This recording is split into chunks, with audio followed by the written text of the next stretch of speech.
Diri kita itu namanya nafs. Diri Abdul Somad itu nafs. Lalu nafs itu punya keinginan. Keinginannya itu disebut dengan hawa. Maka disebut dengan hawa nafs. Lalu kemudian keinginan yang sangat kuat disebut dengan tamak. Nah, itu penjelasannya. Hawa, nafs, tamak. Jadi tamak itulah yang membuat orang menghalalkan segala cara. Riswah, sogok, pokoknya semua halal sama dia. Nah, maka apa yang membuat orang bisa menekan itu? Fa amma man khafa maqama rabbih wa nahan nafsa anil hawa. Siapa yang takut kepada Tuhannya lalu menahan hawa nafsunya, fa innal jannata hiyal ma'wa, maka surgalah tempatnya. Maka kalau kita tengok akhir daripada ibadah itu semuanya takut kepada Allah. Puasa, ya ayyuhalladzina amanu kutiba alaikumusyamu kama kutiba alal ladzina min qablikum la'allakum tattaqun. Salat, inna salata tanha 'anil fahsya wal munkar. Haji, faman farada finnal hajja fala rafasa wala fusuqa wala jidal. Maka salat, puasa, haji yang tidak memberikan efek terhadap perbuatan, bukan itu tujuan ibadah dalam Islam. Kalaulah umat Islam Indonesia itu salatnya, puasanya, hajinya berkualitas, maka apa yang Bapak sebutkan tadi mungkin, saya tak mengatakan hilang habis, mungkin akan selamat sedikit demi sedikit. Tapi kita masih terjebak pada permainan hawa nafsu. Itulah mengapa kita terus mengaji. Kalau makin banyak mengaji, makin takut pada Allah, berhasil. Tapi kalau makin banyak ngaji hanya cuman ngapal dalil, hebat berdebat, menang bersilat lidah, bukan itu inti ajaran. Kalau ustaz banyak hafal itu, hafal ini, takut kepada Allah, itulah yang mewarisi para nabi. Al-ulama warasatul anbiya. Tapi kalau hanya sekedar berjidal, berdebat, berturutkan hawa nafsu, bukan itu inti agama. Sekolah Indonesia untuk Syam, selamatkan masa depan anak-anak Palestina dan Suriah. Sabtu 12 Maret malam Ahad jam 7.30 malam ba'da Isya berjamaah Masjid Asy-Syakirin RW 08 Tangkerang Tengah, dekat kantor Kelurahan Tangkerang. Pembicara Dr. Anung Alhamad LC MPDI, Qori Fatur Rahman, Qadri Fatur Rahman, Tabligh Akbar Dr. Anung Alhamad LC MPDI. Jika seseorang itu berkemampuan ekonomi, banyak tanahnya banyak, tapi anak-anaknya disekolahkan di sekolah orang yang menerima zakat, apakah dia itu termasuk orang yang bakhil? Oh, ini dia bakhil bin kedekut bin medit bin sempilik bin apa lagi? Dia mesti dengarkan pengajian subuh ni. Kalau dia tak masuk juga, bawa dia sering-sering nengok orang mati. Kalau tak juga, tunggulah dia mati. Syukur. Apakah orang yang bakhil itu akan didatangi ular di alam barzah nanti, Pak Ustaz? Ada ular, keningnya bertitik dua hitam saking tuanya. Lalu kemudian lahu zabibatani, ada dua titik hitam. Lalu kemudian ular itu akan melilitnya. Lalu ketika dia bertanya, kamu ni siapa? Ana kanzuka wa maluka, akulah harta yang kau tumpuk dulu, yang tidak kau keluarkan zakatnya. Hadis sahih. Apakah betul-betul ular yang datang itu nanti? Beberapa kubur yang setelah dimakamkan, digali karena otopsi, memang betul-betul ditemukan ular besar di dalam. Tak satu dua kejadian. Jadi yang dikatakan Nabi itu real, ternyata terjadi. Apa sudah ada nur Nabi Muhammad sebelum ada Adam diciptakan? Mana yang lebih pertama diciptakan Allah Subhanahu wa taala? Ditanya kepada Dr. Syekh Qardawi. Bukunya cari, terbit Gema Insani Press. Penting Bapak Ibu miliki. Tanya jawab Islam Yusuf Qardawi, 3 jilid. Di situ nanti ada jawabannya. Apakah yang pertama diciptakan Allah? Dibacakannya hadis. Pertama diciptakan Allah al-qalam. Nun wal qalami wa ma yasturun. Makhluk yang pertama diciptakan Allah qalam. Adapun hadis, ya Jabir, wahai Jabir, sesungguhnya yang pertama diciptakan Tuhanmu adalah nuru nabiyyika, nur. Maka hadis Jabir itu hadis palsu. Tak 1-2 ulama mengatakannya begitu. Kita pakai hadis yang sahih. Yang pertama diciptakan adalah qalam. Lalu Allah suruh qalam itu menulis. Wal qalami 'allamal insana ma lam ya'lam. Iqra bismi rabbikal ladzi khalaq, khalaqal insana min 'alaq, iqra wa rabbukal akramul ladzi 'allama bil qalam. Bagaimana yang dimaksud dengan zina mata, zina hati? Kutiba ala ibni Adam hazzahu minaz zina. Anak Adam itu ditulis bagian tubuhnya ada zina. Fazinal ainun nazar, zina mata pandangan, zina tangan menyentuh, zina hati berkehendak. Sedangkan kemaluan yukadzibuhu wa yusaddiquhu. Mata memandang, kemaluan memperturutkan mata atau mendustakan mata. Kalau memperturutkan mata, dilanjutkannya dengan perbuatan zina, zina yang hakiki. Kalau tidak, maka hanya zina majazi, kiasan. Matanya berzina, lidahnya berzina, tangannya berzina. Apakah perbedaan zina yang jelas dengan zina di hati?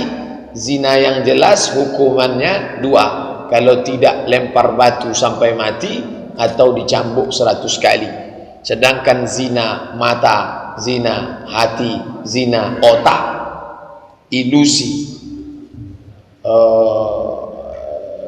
pikiran yang terlintas macam-macam, segera ditutup. Allazina idza fa'alu fahishatan aw zalamu anfusahum, orang-orang yang ketika terlintas yang buruk, yang kotor, dilawan dengan 3. Zakarullah, langsung ingat pada Allah.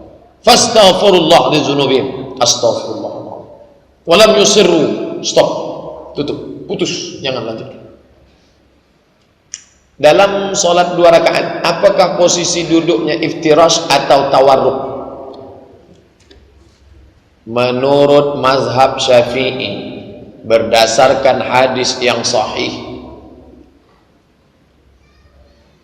banyak sekali hadis-hadis sahih yang dijadikan sholat itu duduk terakhirnya tawarruk.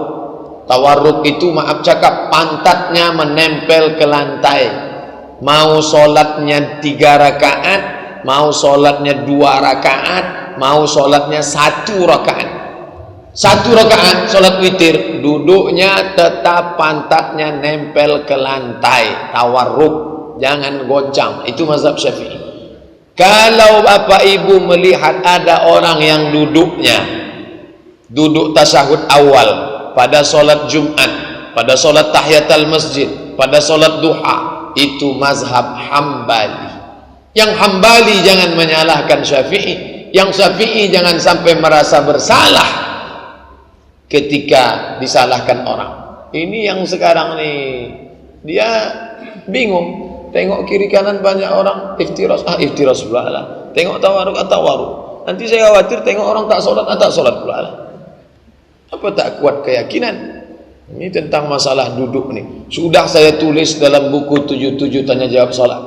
Menurut mazhab Hanafi, menurut mazhab Maliki, menurut mazhab Syafi'i, menurut mazhab Hambali. Ini cerita sudah lama, cuman baru sampai ke Pekanbaru belakangan-belakangannya aja. Baru orang yang selama ini bingung dia, kok begini ya? Nenek kami tak gini, bapak kami tak gini. Dulu belum ada radio TV rojak, itu maka dia tak berubah. Apa boleh kita baca waktu sujud subhanakallahumma wa bihamdika Allahumma firli? Buka 77 tanya jawab solat. Subhana rabbiyal a'la, subhana rabbiyal a'la wa bihamdih, subuhun qudus rabbuna wa rabbul malaikati war ruh, subhanakallahumma wa bihamdika Allahumma firli.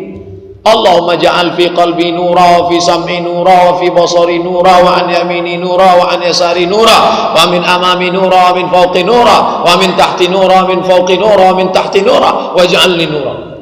Dah saya tulis dah, download gratis, cetak, print, bacaan sujud. Boleh. Apa beda boneka dengan patung? Boneka mainan budak-budak, mainan anak kecil. Kalau patung mainan emak bapaknya. Kalau emaknya main boneka, itu terganggu otaknya. Anak kecil yang boleh boneka. Boneka Barbie. Kalau dibelinya boneka Barbie pakai baju kutang, maaf cakap, jahitkan baju Melayu. Ada tukang jahit itu pandai. Pak, ini tengok boneka barat nih. Anak saya minta juga boneka, gunting baju tak baik itu, minta jahitkan baju Melayu. Tengok, cantik juga dia. Karena pengaruh pakaian itu kuat. Pakaikan jilbab boneka. Cuman jadi masalah bonekanya berjilbab, emaknya pula tak berjilbab. Gimana cara mengqadha salat yang sudah lama tinggal? Kalau salatnya satu, ganti satu. Kalau salatnya setahun, ganti setahun. Setiap habis salat fardu, salat sekali. Nanti zuhur, habis salat fardu zuhur, laksanakan zuhur qadha. Usalli fardhu zuhri 4 raka'atin qadaan lillahi ta'ala. Dalil-dalil qada, buka 77 tanya jawab salat, download gratis internet, baca baik-baik. Bagaimana salat ibu yang menutup tempat sujudnya dengan mukena telekung yang dipakainya waktu salat? Waktu mau sujud, ditariknya mukenanya itu ke tempat sujud, atau ditariknya ini ke atas gini sehingga tertutup. Apakah salatnya sah? Sah. Gitu juga mana tahu ada ustaz nanti penceramah peci, ada model ustaz itu penceramah. Assalamualaikum warahmatullahi. Sujud dia salat, apakah sah? Sah. Tapi katanya mesti menempel.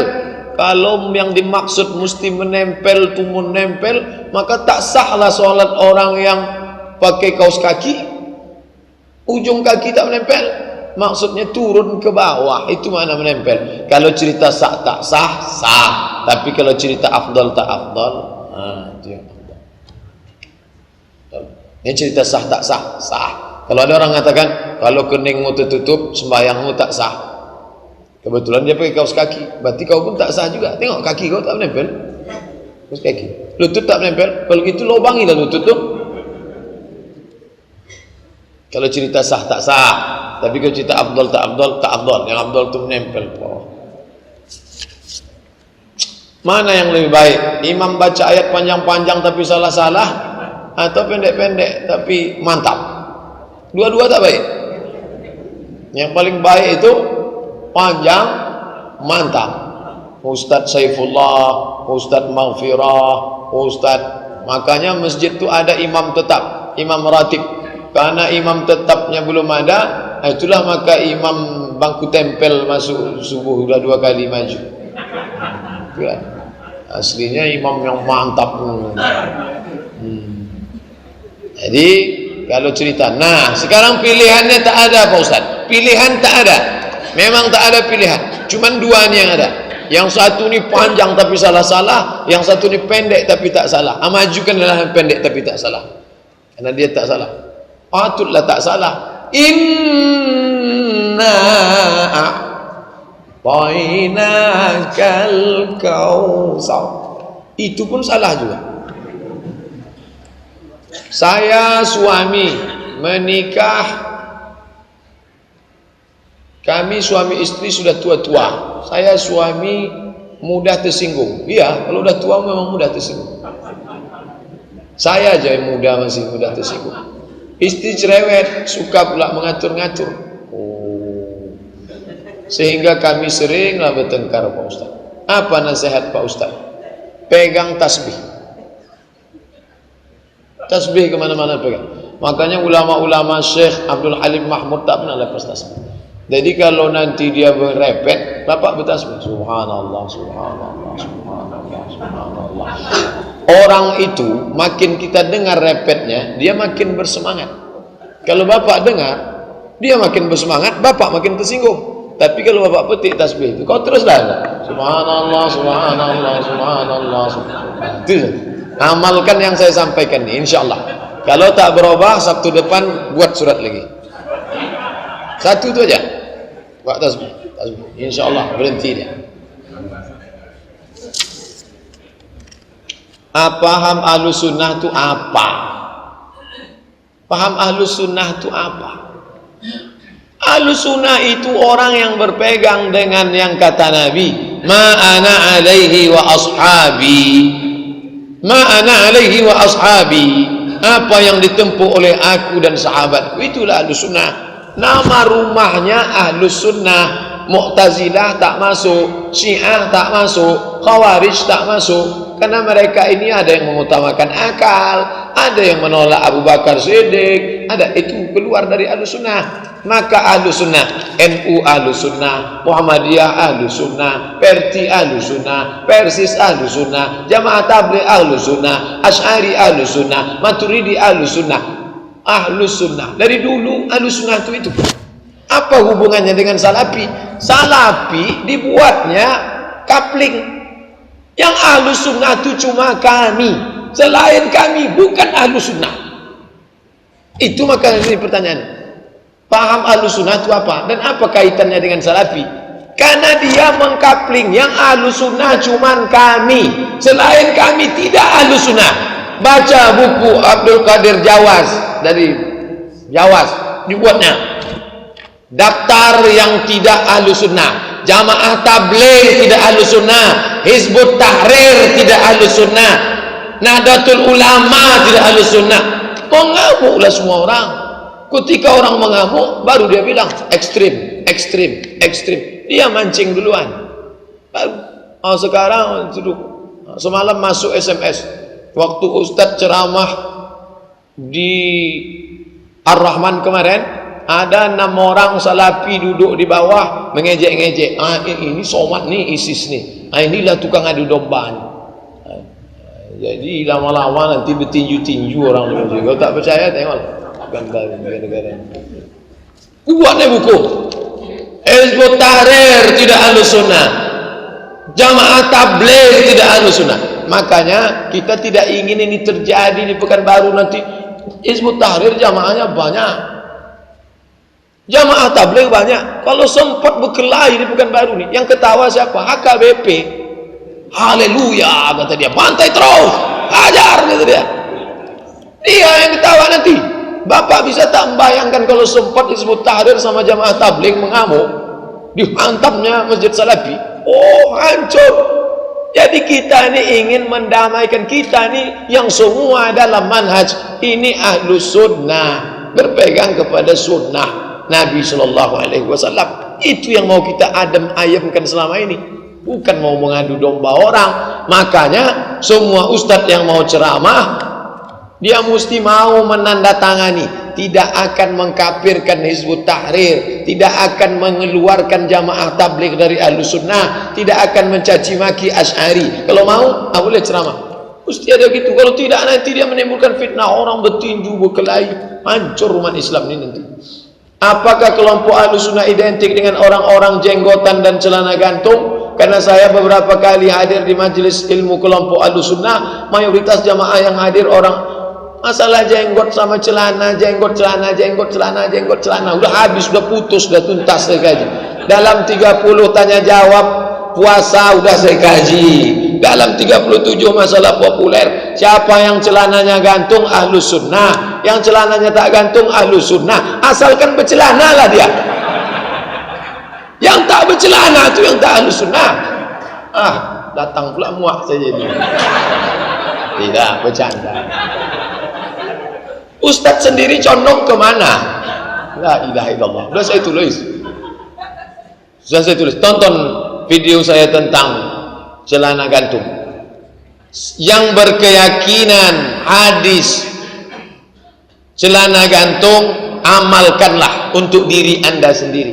Jangan anda masukkan ke dalam neraka orang yang celananya tak gantung. Karena hadis itu, kalau sombong baru masuk neraka. Kata Imam Nawawi, kalau sombong baru masuk neraka.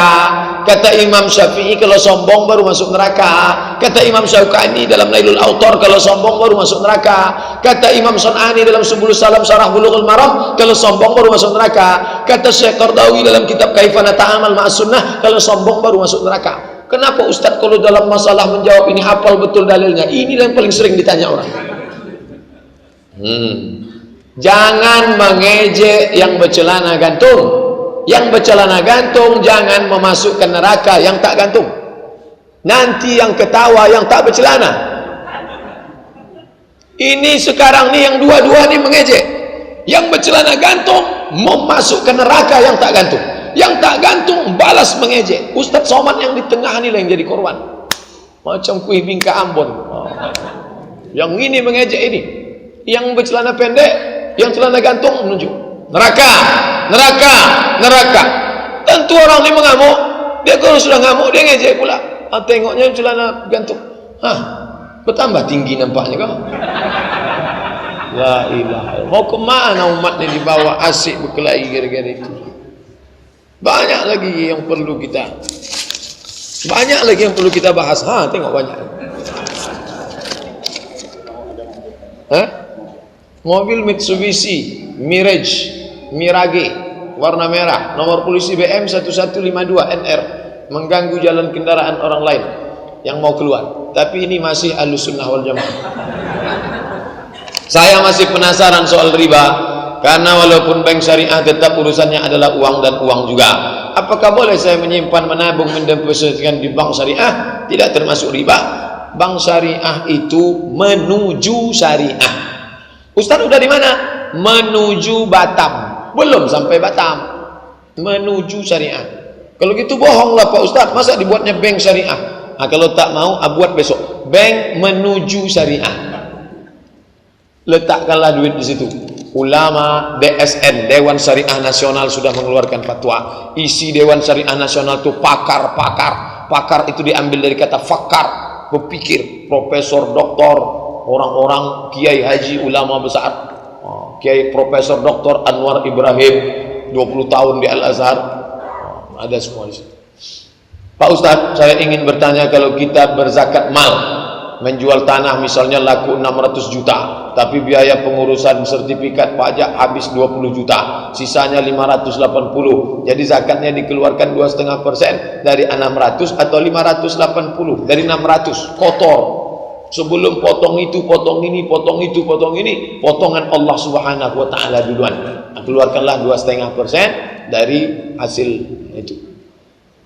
Bagaimana orang kafir yang tinggal di Eropa yang tak ada ustaz akan memberikan pengajaran seperti kita di Indonesia, sedangkan mereka mayoritas tidak beragama tapi tidak percaya pada Allah? Apakah disebut kafir karena kebodohannya? Bagaimana orang di Eropa yang tak ada ustaz? Ini tak ada ustaz ini tahun berapa? Di Amerika ada Islam, ada Islamic Council, ada British Council, Islamic British Council, Persatuan Umat Islam. Itu Habib Umar bin Hafiz keliling Eropa dakwah. Ulama Syekh Qardawi keliling Eropa. Yang kemarin baru meninggal Syekh Toha Jabir Alwani, itu Islam Amerika. Islam berkembang pesat di sana. Jangankan di Amerika, di Eropa, sampai di kutub utara sudah ada Islam. TV, channel Islam di mana-mana. Tidak ada alasan orang hari ini kafir. Kalau bangkit nanti di padang mahsyar orang kafir, hei orang kutub, kenapa kau kafir? Aku tak tahu Islam. Bohong. TV sudah masuk. Kenapa tak cari pakai akal? Afala ta'qilun, afala tatafakkarun. Wajib dia belajar. Aqil, balik. Tak ada alasan sekarang. Apaan Pak Ustaz, siapa orang yang memimpin tahlilan dan yasinan di saat wafat Rasulullah SAW? Dan siapa juga orang yang memimpin tahlilan yasinan Imam Syafi'i? Karena kita bermazhab Syafi'i. Dia mau menjebak saya dengan pertanyaan ini. Kalau mau debat, duduk sama saya, jangan tanya-tanya saya. Duduk sama saya, bawa kitab, saya bawa kitab saya. Duduk sama saya, jangan pancing-pancing saya begini. Udah saya tulis buku 37 masalah populer itu lebih setahun. Kenapa tak kalian bantah-bantah? Bantah! Datang saya. Yang pancing-pancing saya. Saya orangnya masih muda lagi. Suka terpancing. Ustaz, saya ingin bertanya, apa hukum melihara anjing? Maniketana kalban. Siapa yang memelihara anjing? Anjingnya itu bukan untuk anjing berburu, bukan pula anjing untuk menjaga ternak. Memang pencarian dia berburu rusa, bukan berburu babi. Ini sekarang banyak juga orang melihara anjing untuk berburu babi, bukan itu maknanya. Maka siapa yang berburu untuk mencari makan, anjingnya itu sudah diajar, mukallibin, anjing yang sudah diajar, maka anjingnya itu kalau disuruhnya berhenti, gigit. Tapi kalau disuruhnya berhenti, anjingnya tak berhenti, maka anjing itu tak layak. Orang yang melihara anjing sekarang itu tak ada untuk berburu, tak ada untuk menjaga. Security-nya, ustadz aja mau masuk ke komplek itu ninggalkan KTP. Tiba-tiba ditanya, kamu kok melihara anjing? Untuk jaga rumah. Untuk apa ada security? Maka anjing yang tidak untuk dua ini, anjing itu menyebabkan dua hukuman. Pertama, malaikat rahmat tak masuk. Yang kedua, berkurang setiap satu harinya itu sebesar bukit Uhud. Setiap hari amalnya min sebesar bukit Uhud. Pak Ustadz, saya udah rajin ibadah, pergi pengajian, tapi saya belum bisa menghilangkan nafsu melihat wanita. Gimana caranya? Islam tidak menghilangkan nafsu. Islam menyuruh mengendalikan hawa nafsu.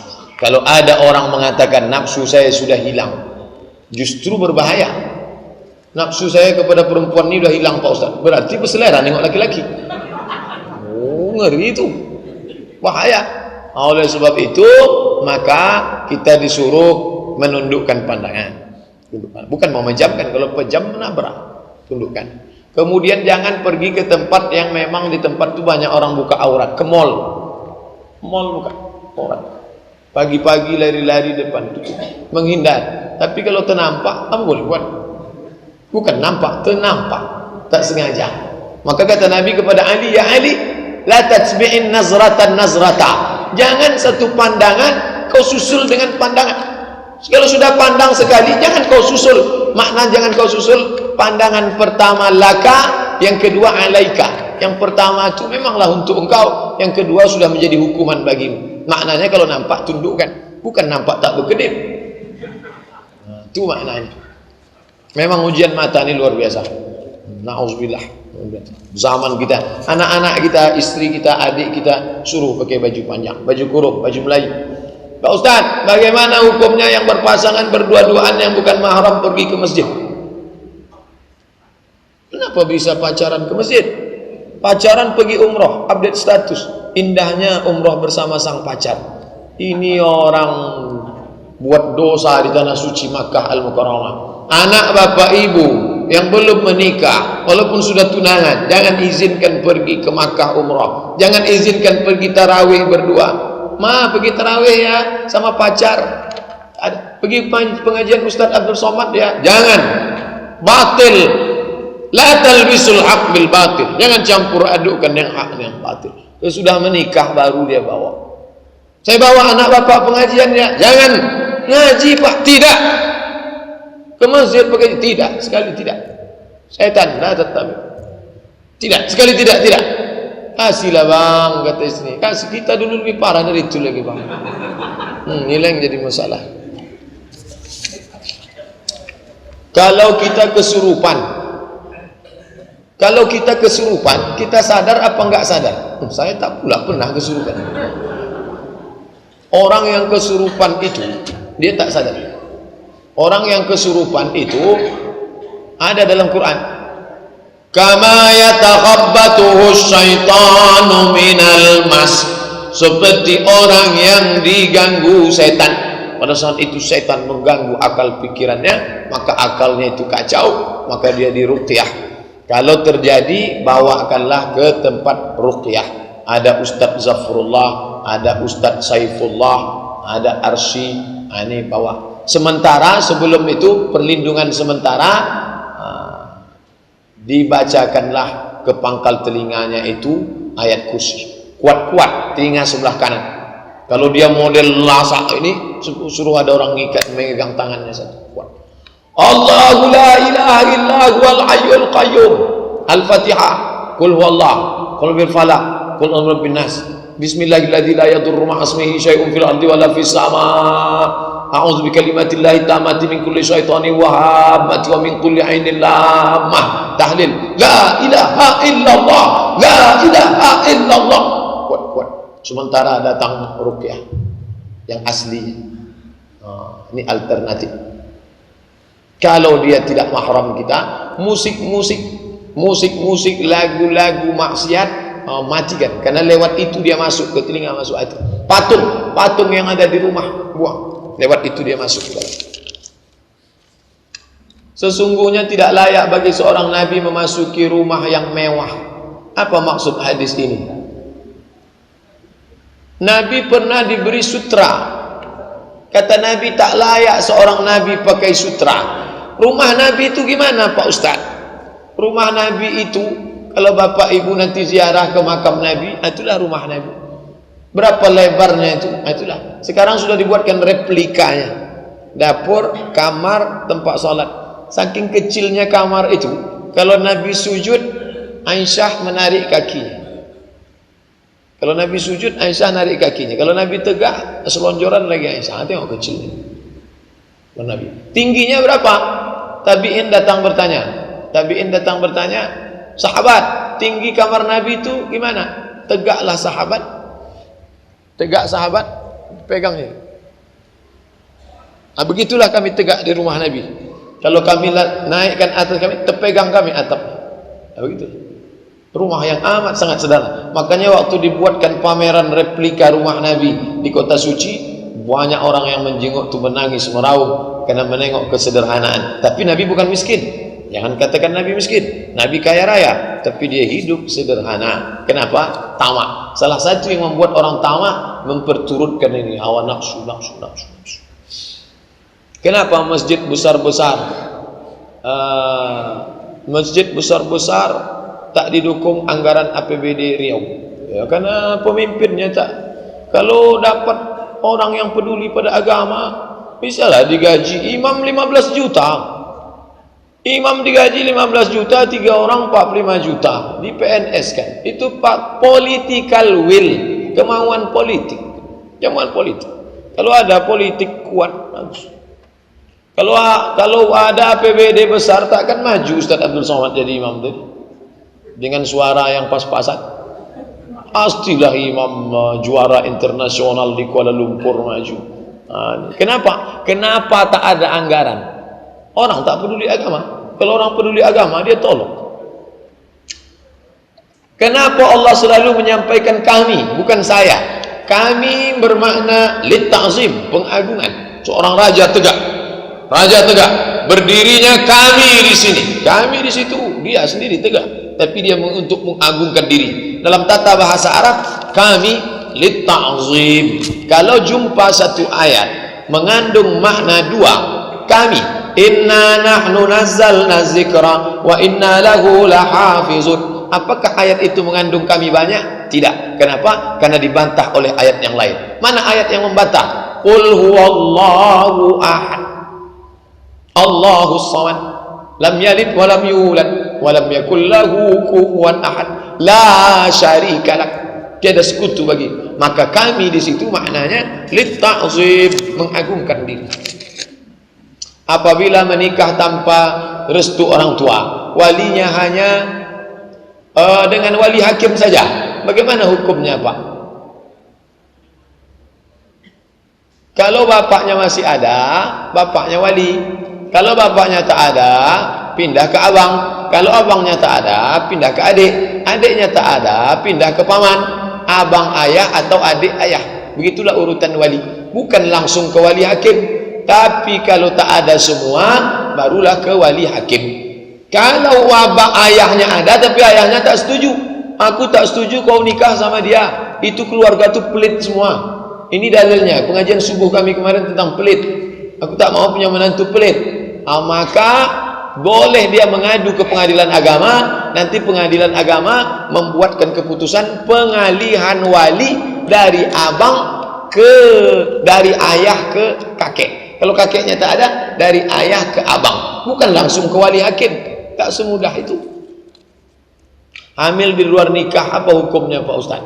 Orang hamil yang di luar nikah itu hukumnya dicambuk sampai 100 kali kalau zaman dulu. Kalau tak ada, biarkanlah dia, pergilah bawa ke Bandung, ke Jakarta, koskan sampai 9 bulan sampai anaknya lahir. Karena kalau dia dinikahkan, itu nanti kemana-mana dosanya.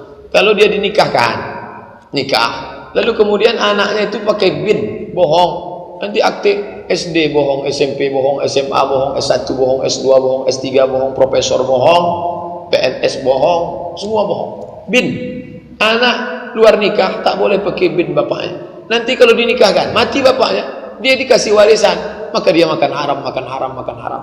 Karena anak haram tak boleh dapat dari harta warisan bapaknya. Yang ketiga, kalau dia anak laki-laki, dia jadi anak laki-laki, sesudah itu lahir adiknya perempuan, diwalikannya itu tak sah, tak ada yang sah nikahan, karena dia tak bisa jadi wali adiknya.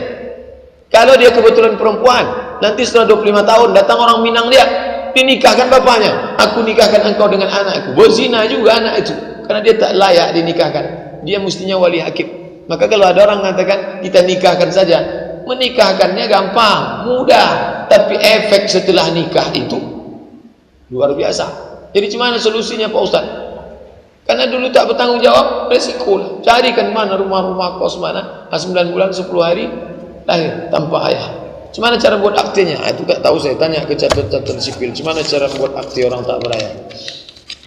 Pokoknya menikahkan orang hamil itu resikonya luar biasa. Bagi yang belum terjadi, anak kemanakan kita jaga baik-baik. Yang sudah terjadi, na'udzubillah. Yang sudah sempat dinikahkan, itu coba jelaskan yang 4 tadi. Nama tak boleh pakai bin. Nanti kalau mati tak dapat warisan. Kalau adiknya perempuan dia tak bisa jadi wali. Kalau dia anak laki-laki, kalau dia anak perempuan dia tak nanti mau nikah tak bisa diwalikan bapaknya. Pakai wali hakim. Apa hukumnya wanita sebagai pembawa acara pada acara-acara resmi yang di situ juga diikuti oleh laki-laki? Apa benar haram hukumnya? Ini masalah ikhtilat, campur aduk laki-laki dengan perempuan. Hukum aslinya laki-laki perempuan tak boleh bercampur aduk karena akan membangkitkan syahwat. Tapi kalau terpaksa mesti bercampur aduk juga, maka perempuan yang bawa acara itu pakailah pakaian yang menutup aurat, sopan, baju Melayu, jilbabnya panjang, tidak norak. Ada laki-laki pembawa acara kita laki-laki.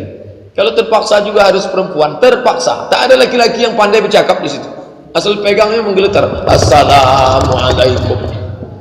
Maka perempuan juga mestilah pakai jilbab panjang, rok panjang, tutup aurat. Ini yang zaman sekarang ini dua-dua ini tak terwujud. Laki-laki banyak, perempuan pula buat acara baju sempit, tidak berjilbab, rambut kemana kemari, lipstick ini.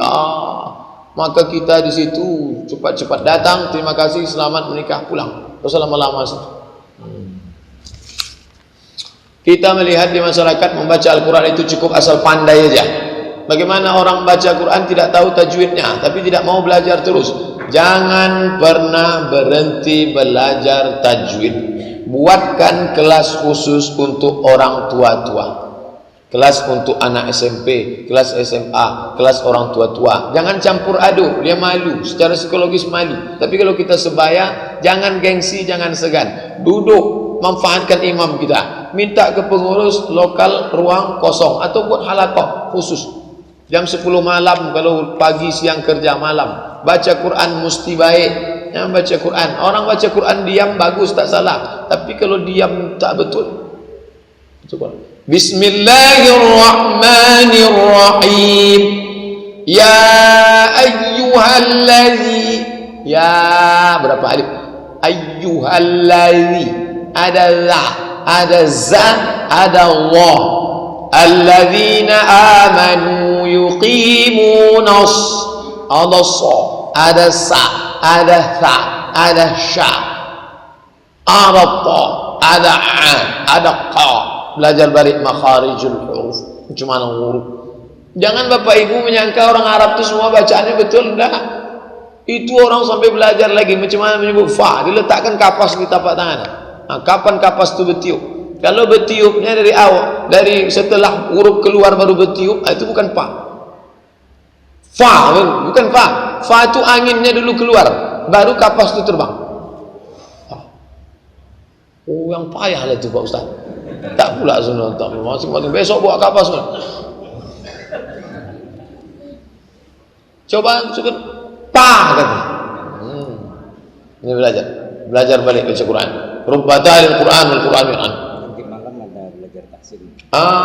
Nanti malam ada belajar tahsin. Ba'da maghrib. Ustadz dulu belajar tahsin sama siapa? Nama guru saya namanya Syekh Azra'i Abdul Rauf. Guru belajar saya pertama mak saya. Habis belajar sama mak saya khatam Quran, baru diserahkan ke guru mengaji.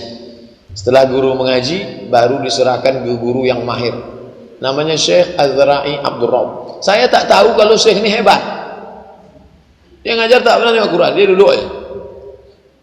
Sampai akhirnya khatam. Dari tahun 90 ke 93, 3 tahun saya mengaji, khatam. Setelah dia meninggal, keluar di koran. Saya baca koran. Syekh Azra'i Abdul Rauf, seorang qori internasional, belajar di Makkah 15 tahun, menghatamkan dan pernah menjadi juri musabaqah 4 kali di Makkah Al-Mukarramah. Barulah tahu saya guru mengaji saya itu orang hebat rupanya. Oh, ini tuan saya yang tempat saya belajar. Membaca Fatihahnya 3 bulan, tak boleh pindah. Jadi kalau Bapak Ibu nanti tak dipindah-pindah baru 3 kali, oh aku pindahlah merajuk, parah betul Bapak. Dia kalau baca Fatihah, apa yang didengar? Wallahu a'lam. Segala kunci huruf itu dengar dari Fatihah. Bismillahirrahmanirrahim. Dia mesti tengok macam mana huruf. Bukan asal mengaji. Mengaji Quran berguru dari Fatihah sampai habis. Makanya tradisi Melayu ada malam berinai, ada malam berkhatam. Anak sebelum sunat berkhatam. Acara malam khatam kaji. Didengarkan bacaannya dari awal sampai akhir. Ada beberapa tempat dalam Quran itu yang tidak dibaca menurut tulisan. Kalau dibaca tulisannya a'jami, bacanya tak begitu. A'jami wa arabi. Tulisannya la ta'manna, bacanya tak begitu. Ya abana malaka la ta'manna. Ismam namanya. Ada bacaan majriha, bacanya tak begitu. Bismillahi majriha wa mursaha. Itu bisa diketahui dengan guru. Datang guru kita mengaji. Ada Imam Ustadz Masyari, ada Imam datang. Saya punya usaha tanam tanaman obat yang bibitnya dari Jawa, tak ada di sini. Ternyata betul-betul berkhasiat. Apakah boleh saya menetapkan harga untuk 1 kali berobat dengan harga yang wajar? Karena kalau terserah saja bisa bikin hati jadi tak ikhlas. Boleh. Masalah itu antaradin. Innamal bai'u antaradin, sama-sama ridha. Sebutkanlah harganya. Katanya kalau lewat dari 100% haram. Tak ada batasan harga. Begitu kata Syekh Atiyah Saqaf. Sama-sama ridha, tak ada tipu. Ini saya bawa dari Jogja. Kalau mau beli harganya 100.000. Ditawarnya 90. Janganlah, ini bawa dari Jogja. Coba kalau kau berangkat Jogja, kos pesawatnya berapa? Tinggal hotel berapa? Nyarinya, nyasarnya lagi, naik taksi salah masuk berapa? Ketipu aku. Iya ya, murah juga, aku bayar. Gitu. Tapi jangan bilang ini langsung dari Jogja, yang nyerahkan ini langsung Nyi Roro Kidul penjaga peralatan. Kalau kau pakai itu bohong, tipunya tak boleh. Jujur sebutkan. Dia mau beli, alhamdulillah. Dia tak mau, tak masalah. Apa hukumnya wanita baca Quran di depan umum pada acara seperti acara-acara di kantor? Sebab ada pengajiannya bukan bagi qari'ah. Ini saya pesankan bagi qari'ah.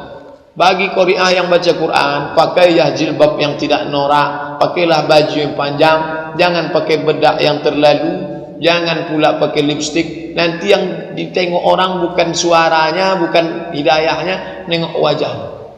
Melototlah pegawai menengok muka qari'ah, tak berkedip. Jadi di Mesir tak ada qari'ah. Di Mesir tidak ada qari'ah. Selama saya sekolah tak pernah nengok qari'ah. Ada kawan saya namanya Mukmin, orang Mesir. Saya tanya, Mukmin, ya, kenapa di sini tak ada qari'ah? Kata dia, ini jawaban dia. Mukmin, kenapa di sini tak ada qari'ah? Kata dia, ini orang Arab ni gatal-gatal. Kalau sempat ada qari'ah di sini, semua mata melotot nengok. Cuma kata ada qari'ah. Tapi sekarang sudah ada qari'ah anak-anak. Coba Bapak tulis di Google nanti Sumayyah, Sumayya, Sumayyah. Itu qari'ah dari Mesir, anak gadis muda. Dulu masih anak-anak, sekarang muda. Ini tentang. Tapi dulu tak ada. Bacalah dengan cara pakai yang baik, dengan tidak menimbulkan aurat. Mana yang lebih baik? Ini sudah. Apakah betul jika kita melaksanakan solat sunat tidak perlu lagi pakai niat? Innamal a'malu binniyat. Orang yang tak berniat maka solatnya tak sah. Mungkin yang dimaksud Bapak ini usolli, itu yang dimaksud. Usolli sunnatan duha rakaat ini. Usolli itu bukan niat. Niat itu di dalam. Usolli itu melafazkan niat. Siapa yang melafazkan niat? Kata, udah saya bahas dalam buku 77 tanya jawab salat. Apa hukum melafazkan niat? Talaffuz bin niat. Melafazkan niat itu hukumnya kata mazhab Hanafi bid'ah.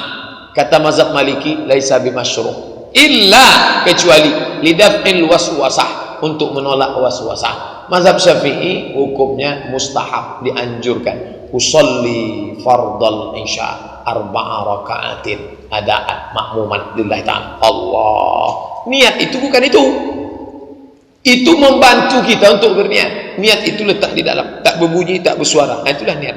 Adapun usolli itu membantu untuk berniat. Karena kalau dia tak lafazkan sampai ke masjid dia ragu. Allahu Akbar. Ini salat zuhur atau salat asar? Itu makna. Jika kita menghajikan atau mengumrahkan keluarga yang sudah meninggal, pahala haji umrah itu akan didapat oleh almarhum? Ya. Sampai atau tak sampai? Sampai. Mana dalilnya? Labbaik Allahumma subrumah. Aku hajikan subrumah. Kau hajikan siapa tadi? Kata Nabi, aku hajikan subrumah. Subrumah itu siapa? Saudaraku. Kau menghajikan dia? Ya. Kau sudah haji apa belum? Belum. Hajikan dulu dirimu. Itu dalil boleh menghajikan saudara. Tapi jangan bapak ibu serahkan duit ke mafia badal haji. Datang dia bawa. Bapak ibu, siapa yang mau badal? Siapa yang mau badal? Ini ada sertifikat asli. Jangan. Kalau tak kenal betul jangan. Bapak yang sudah haji, ibu yang sudah hajah, kalau mau menghajikan maknya, bapaknya, saudaranya, anaknya, suaminya, istrinya, boleh. Bagaimana caranya? Dua. Nanti waktu sampai di Bir Ali, labbaik Allahumma umratan an fulan bin fulan. Nanti pas tanggal 8 mau berangkat ke Mina, labbaik Allahumma hajja an fulan bin fulan. Sah. Begitu cara. Saya menghajikan datuk saya. Bagaimana sholat ibu-ibu yang menutup tempat sujudnya dengan mukena dipakai waktu sholat? Apa hukumnya pakai baju hitam? Pakai baju hitam, pakai baju putih, pakai baju kuning, pakai baju hijau, hukumnya sama. Asal yang ditengok bukan warnanya, tapi sempit tak sempitnya. Kalau sempit, berbentuk, nampak aurat, haram. Nisaun, perempuan. Kasiatun, pakai baju. Ariatun, tapi telanjang. Kata orang itu pakaian Syiah. Nanti kalau mati, kain kafannya dihitamkan. Malaikat. Apa benar itu Pak Ustaz?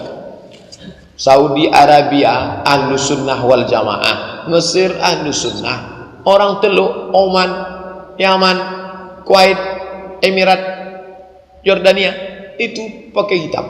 Jadi yang dikatakan pakai pakaian hitam itu dijadikannya sebagai akidah keyakinan. Itu baru Syiah. Kalau dia pakai hitam hanya sekedar pakaian, bukan Syiah. Ahlus Sunnah wal Jamaah pakai pakaian hitam. Nah, ini tentang masalah hitam. Ketika ada orang meninggal, dipakainya hitam, harus pakai hitam. Nah, itu tak betul. Mengikut tradisi orang kafir. Kebetulan dia pakai hitam, dia tak masalah. Saya pakai baju hitam, ada peci saya hitam, saya pakai celana hitam. Ibu kalau mau pakai hitam tak masalah. Ini tentang masalah warna baju. Itu yang dapat kita kaji subuh ini. Mudah-mudahan ada manfaatnya. Terima kasih atas segala perhatian. Mohon maaf atas segala kesilapan. Subhanakallahumma wa bihamdika asyhadu an la ilaha illa anta astaghfiruka wa atubu ilaik. Wassalamualaikum warahmatullahi wabarakatuh.